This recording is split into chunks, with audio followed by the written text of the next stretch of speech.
Hai, ketemu lagi nih adik-adik.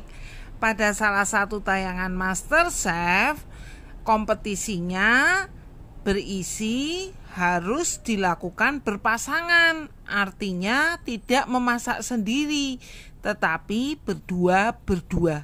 Nah, ketika diundi ada satu pasangan nih yang Kak Yeni gak yakin banget. Kenapa? Karena pasangan ini gak cocok adik-adik. Tetapi pasangan ini akhirnya jadi pemenang.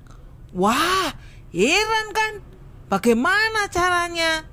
Adik-adik, ada hal yang menarik di dalam pasangan ini. Salah satu pasangan yang biasanya punya ego yang besar, dia mau merendahkan hatinya. Dia mau bilang begini kepada pasangan yang lainnya, aku ngikut aja, kamu masak apa, aku bantu. Sehingga dengan membantu pasangan yang lainnya mau masak apa itu, muncullah masakan yang enak dan malah menjadi pemenang. Adik-adik, firman Tuhan hari ini terambil dari Yakobus 3 ayat 16. Berbunyi demikian. Kita baca bareng-bareng ya. Kakak akan tayangkan ayatnya. 1, 2, 3. Sebab di mana ada iri hati dan mementingkan diri sendiri, di situ ada kekacauan dan segala macam perbuatan jahat. Firman Tuhan hari ini mengajak kepada kita untuk menghilangkan semua rasa iri hati, untuk menghilangkan sikap mementingkan diri sendiri atau egois. Karena dengan demikian, maka sesungguhnya kita sudah menciptakan kemenangan, menciptakan kedamaian, baik buat diri kita sendiri maupun buat orang lain. Bagaimana bisa? Adik-adik, kalau kita bisa mengalahkan diri kita sendiri, kita bisa tidak mementingkan diri sendiri, maka sesungguhnya kita ini sudah menang.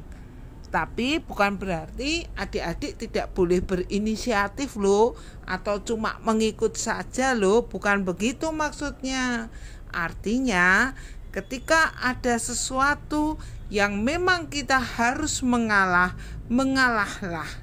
Tidak perlu ngeyel, tidak perlu membuat keributan, tidak perlu perdebatan yang tidak berarti, yang justru akan membuat orang lain atau bahkan kita sendiri menjadi luka. Kalau ada yang lebih baik, marilah kita menghormati dan mengakui. Tidak perlu kita menjadi iri hati dan berkata, aku ini. Oh, tidak. Jadilah orang yang selalu mengakui kelebihan orang lain dan juga mau mengerti kepentingan orang lain. Misalnya di rumah kita sedang mau dibikinin makanan sama mama. Kita sudah lapar minta mama bikinin. Tiba-tiba adik melakukan sesuatu hal sehingga bajunya menjadi kotor dan basah. Nah, lalu mama bilang, tunggu sebentar ya. Mama mematikan kompornya dan mengganti baju adik. Nah, kita bagaimana? Oh, bukan berarti itu mama lebih sayang pada adik dan kita bisa iri. Oh, enggak boleh itu. Bukan berarti mama lebih mengutamakan adik. Oh, bukan itu. Tetapi memang harus ada yang dikerjakan dahulu oleh mama, sehingga kita tidak boleh iri hati. Dan kita tidak boleh, kan aku duluan mah yang minta tolong sama mama. Kan aku sudah lapar mah. Kan aku itu sudah kepingin makan mah. Oh, itu namanya mementingkan diri sendiri. Kita melihat adik yang bajunya kotor dan basah. Kita tahu kalau tidak segera diganti itu akan menyebabkan adik sakit. Marilah kita melihat kepentingan adik. Oke adik-adik, Tuhan Yesus memberkati kita semuanya. Amin.